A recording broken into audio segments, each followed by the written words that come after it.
be dealt with.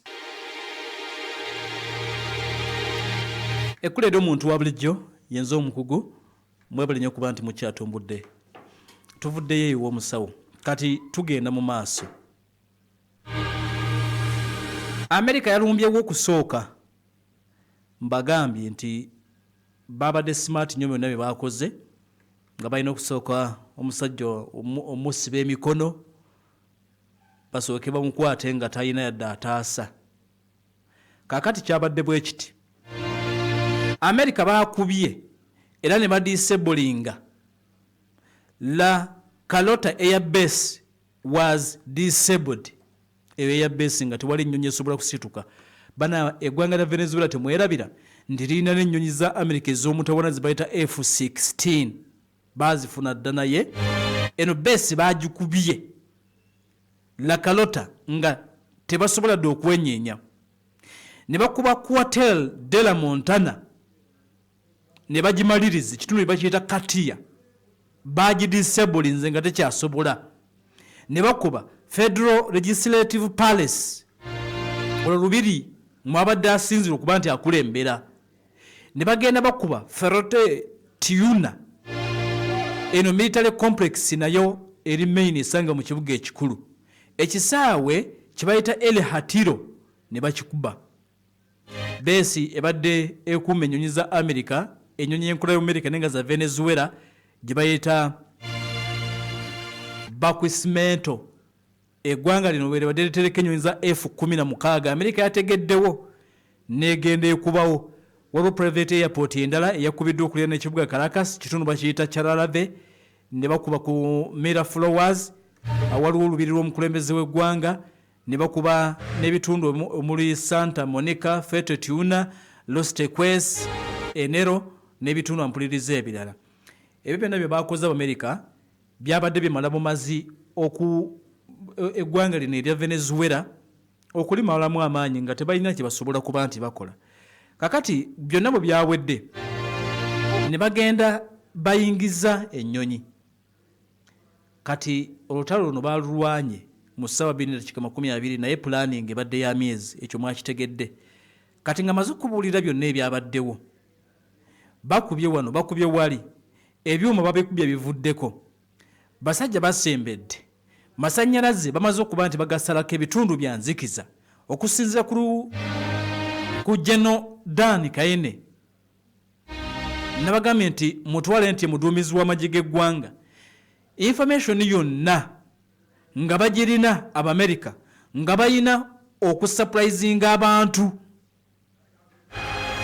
ennaku ezasembyeyo ne batandika okwongera ku muwendo gw'abasirikale special operations aircraft ne zituuka basoose kwongera ku nnyonyi ezo ezigenda mu bikwekweto eby'enjawulo mu nnaku ezasembyeyo ne bongera okuleeta ebyuma specialized electronic warfare planes ezo nnyonyi banange mbadde bagamba wali mu inside story nti America aleese ennyonyi endala bweti ekula ne bweti ne bweti specialized electronic warfare planes ezo nga zigenda kusannyalaza byuma byoli era yensonga lwaki nti bayanguyiddwa nnyo omusajja omukwata banaye bamusannyalaza ebyuma ne babikuba ebya ne bisannyalaza America eteeke ennyonyi mu bbanga awo nesannyalaza buli kimu nakuba nga tosobola dde okwetakula nga tokwatayo baali bagalamizaako omusomesa naggalamiza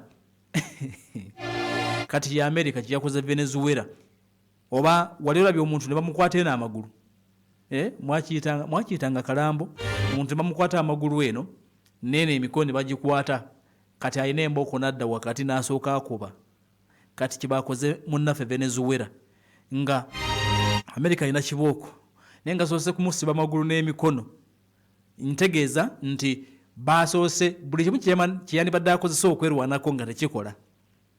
That is America for you. Nga tekikola. Specialized electronic warfare planes nkubuli ebimu ku byasembyeyo America mu kuteekateeka a Darling operation. Era ne baleeta zi Reaper drones. Zibayita armored Reaper drones. Ne baleeta ne search and rescue helicopter. Nti singa mission eno egwa butaka abasajja ne batutabukira. Omanyi America binebe nebikola naye era bwebegenda yerekerawo kali ka gap nti nyinza okwepima ndi w'amaanyi nentuukayo obusajja ne bwompisa bubi ng'ebyali e Somalia. Kati era mu kugenda bagenze ne search and rescue helicopter. Ennyonyi ezo nga omulimu gwazo omukulu ku okunoonya n'okukola rescue, okudduukira n'okutaasa ababeera bafunye obuzibu. Kati of course ne bajja ne fighter jets ennwanyi. Last minute reinforcements ezakoleddwa ziraga nti zabadde ziraga bulazi nti akaseera konna era nze mbagambe nti nze omu kubeewuunyiza nti ye Maduro abadde alowooza ki bino byonna. Omusajja n'aleeta zaalasi n'aleeta ki kubanga ndowooza nti abadde alina n'akadde okufuluma eggwanga ate no baakimugambako ng'alowooza nti basaaga. Okitegeera? Nze ndowooza abadde alina obudde okufuluma eggwanga. Ekyokubiri nti abadde alina obudde okwongera okuwekweka n'abeera mu kifo ekiri safe ennyo. Maybe yakula underestimation. Omanya abakulembeza bagwa mu ttuluba erya Maduro, nze nabagamba saagala kubayita bannakyemalira. Ekigambo ekyo simanyi lwaki saagala kukiyita muntu nti yonna kyemalira. Kuba kinene ekyo. Kati mbadde kukiri nti abakulembeze abalinga Maduro babeeramu oluusi ne kibayita overconfidence. Nti nze Maduro. Maduro ku America nti nze Maduro. Nabagamba juzi ka video ng'akutte ekiso ekya Simon Bolivar ng'akikutibwa ekitala. Bw'okikwata bw'oti mu ggwanga lya Venezuela kitegeeza nti ogenda kulwana paka lasiti. Naye okulwana paka lasiti dakiika 30 ssaawa 2 dakiika 2 nga bakumaze. Kale ndowooza nti yanyoomamuko. Kakati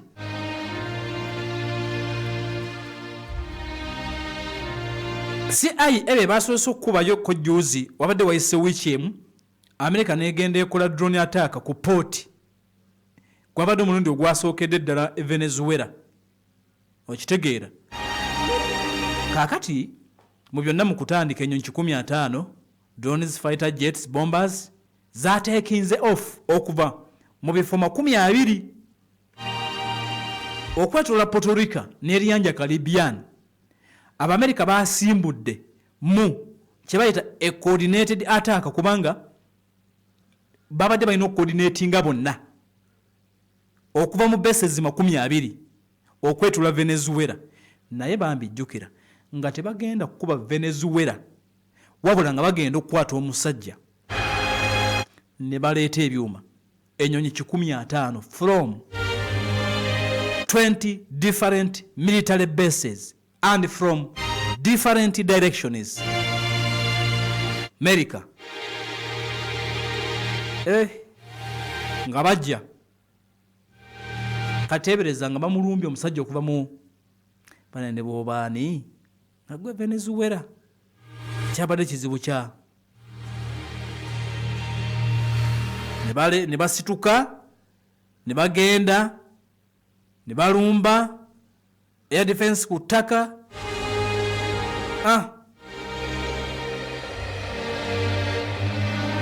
Kakati wabaddewo ku katono nnyo akayinza okuba nti kakanzeemuko ku America byamantu abagezezzaako okuba nti amagye ag'oku ttaka gagezezzaako okukasukira ku helicopter emu ne bagidamejinga neyasigadde omulimu okukola. Then Delta Force omulimu gwabwe nga buli kimu kiwedde ennyonyi zazze. Ababaaya ba Delta Force ng'omulimu balina gumu gwa kukwata Maduro, si kumutta, capture him. Era ne bagenda maaso n'okweka nti baleeteddwa aba Delta Force eno elite. Baleeteddwa naye nga waliwo ejje eryabadde libavunaanyizibwako bano bakomando aba Delta Force babadde wansi w'ejje lya America erya Army Special Operations Aviation Unit. Bajiyita 160 Special Operations Aviation Regiment. Yabadde ino okuleeta abaana bano. Eno ampuliriza gurupu y'amagye ga America yevuga ennyonyi oba yekozesa ennyonyi zibayita MH60 ne MH 47 ezo helicopters zezabadde zirina okutuuka wali wennyini.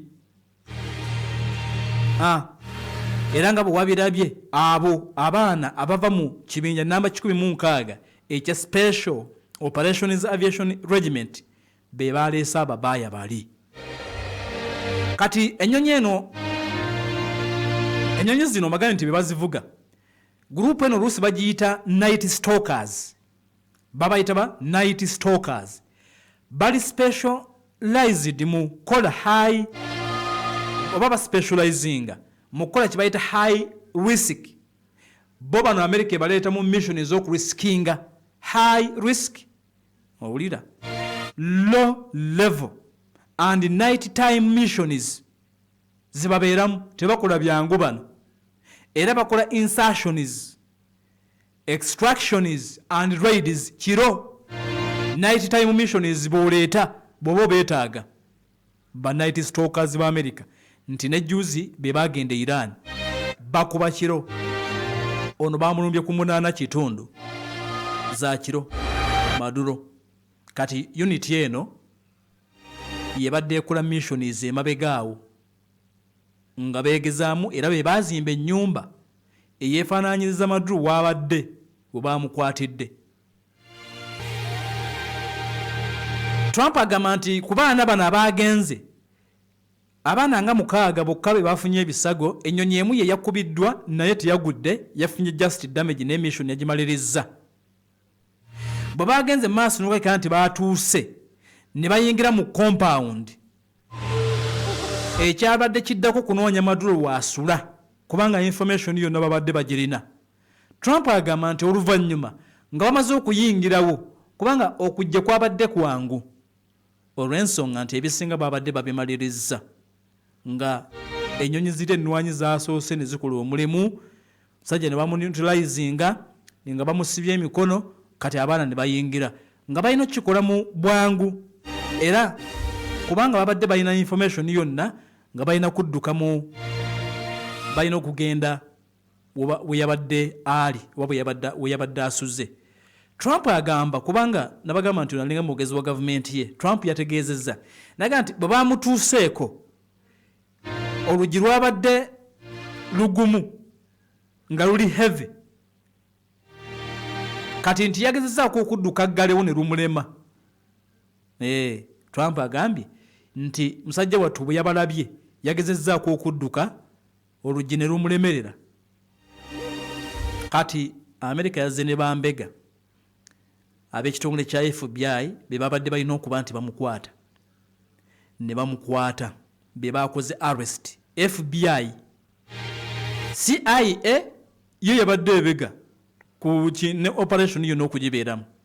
Kati ng'ate abalina okumukwata ba FBI, okitegeera, aba FBI be babadde balina okuba nti bamukwata. Bwe bamaze okuba nti bamukwata bulungi, ne bamuleeta mu compound, ne bamujja ne bamuzza mu lujja, ne bamuloadinga ku nnyonyi ku ssaawa zabadde nga 10 n'ekidakiika 29 ne mukyala we, ne babavuga ne babatwala ku lyato lya America mu liyanja eritibwa Caribbean mu kiro, era ate baliyita USS Iwo Jima. Ne limugamba nti mune tukutwala, era ne bagenda bamuvuga ne bamutwala, ne bamulinnyisa ennyonyi. Mwami Maduro ng'ali ku mpingu, ne bamutuusa munda mu ggwanga lya America, ne bamujja ku nnyonyi mu kibuga ekiyitibwa New York, ne bamwongera yakatambi akavuddeyo ng'avudde ku nnyonyi ng'ali ku mpingu atambula awo mukyala we tetumulabye. Ne bagenda ayina ne bagambye Happy New Year mu katambi akamu, awulikise ng'agamba abasirikale babadde ayitako Happy New Year. Kati bwe bamutuusiza mu America, America ekulaze nti ekitongole ewa poliisi yaayo ekwatagana ku byabayaga yemwaniriza, era bagibakwasi bamukutte ne bamuwa ekitongole ekyo bakiyita basirikale aba Federal Drug Agency ndowooza bwe masirabidde. FBI emukwasizza bali nti mwe muwozesa abayaga wuuno ne bamubawa. CIA planning ey'olutalo yagibaddemu okulwana ne mission zonna ne zibaamu bali ababaaya benkubuulidde. Omulimu gwabwe gwabadde gwa kumukaba oba kutuusa bano bakomando. In fact ba Delta Force yadde nga batugamba nti be baamukutte bo bwe baatuuseewo gwabwe ne guggwa nti Maluro wuuyo aba FBI olwo ne bayingirawo ne bamukwata. FBI n'emuvuga of course nga ne Delta kweri aba Delta bamuvugidde ku helicopter zaabwe ne bamutuusa ku mazzi ku lyato ne bayita USS Iwo Jima ne bamwongerayo. Bamukwasiza kati ali mikono gyabo abalwanyisa enjaga mu America. America ebadde terina kyemuvunana kirala wabula ng'egamba nti emuvunana kuyingiza njaga munda mu ggwanga eriyitibwa United States of America. Mwebale tuliriza katukomewo n'ekitundu ekisembayo mu ebyo ebirala bye tukuŋŋaanyiza. Of course byonna abatowulidde bikyali bingi onaabo bifuna enkya mu programu eri eya Inside Story. Yenza omukugu katujje n'ekitundu ekisembayo olwaleero. Muzadde onoonye essomero erinawo omwana omusingi omugumu mu byeddiini wamu n'ebyensi nkwanjulira.